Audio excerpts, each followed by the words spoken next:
बहुत से बच्चे क्वेश्चन को अटेम्प्ट करने में कंफ्यूज होते हैं। अगर कोई क्वेश्चन ऐसा आ गया, difference between advertisement and selling, तो आप इस क्वेश्चन को कैसे लिखोगे?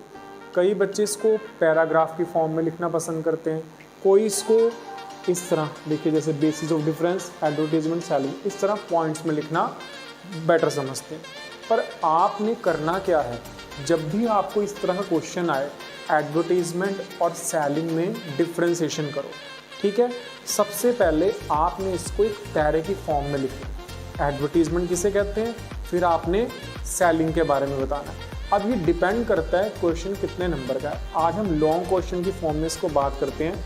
मान लो आपको एक 6 नंबर का क्वेश्चन आ गया, ठीक है, तो उसमें आपने क्या करना है, लास्ट टाइम मैंने आपको लॉन्ग क्वेश्चन की अटेम्प्टेशन बताई थी, पर वो स्ट्रेट फॉरवर्ड क्वेश्चन था, उस क्वेश्चन में डिफरेंस नहीं था। अब डिफरेंस की फॉर्म में अगर लॉन्ग क्वेश्चन आ जाए तो हम क्या करें, वही सबसे पहले आपको लॉन्ग वीडियो में बताया था, introduction, meaning, concept, definition, whatever, उसमें सारे पॉइंट्स लिखें। वैसे लिखते लिखते आपने सब्जेक्ट में, जो आप पैराग्राफ की फॉर्म में लिखोगे, वो आपने कहाँ लिखना है, सब्जेक्ट वाली जगह पे, जहाँ पे मैंने आपको सब्जेक्ट बताया था कि सब्जेक्ट की जगह पे आपने एक्सप्लेन करना है। वो चीज़ लिखने के बाद एडवर्टीजमेंट लिख दी, सेलिंग लिख दी पैराग्राफ में, उसके बाद आपने इसको इस टेबल की फॉर्म में भी दिखाना है, डिफ्रेंशिएट करना है कैसे, ये एडवर्टीजमेंट में और सेलिंग में क्या डिफरेंस है।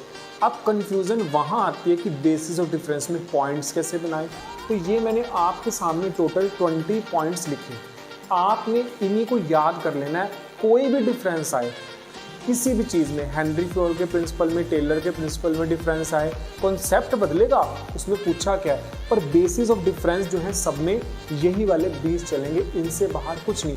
ये बहुत आराम से आपको याद हो जाएंगे क्योंकि कॉमनली आप इनको यूज़ करते हो बहुत कॉमन से। तो इनमें बेसिस ऑफ डिफरेंस में जैसे देखो, इंट्रोडक्शन, फिर एडवर्टीजमेंट का मतलब, फिर सेलिंग का मतलब, दूसरा मीनिंग क्या है एडवर्टीजमेंट का, सेलिंग का, ये हो गया टेबुलर फॉर्म में।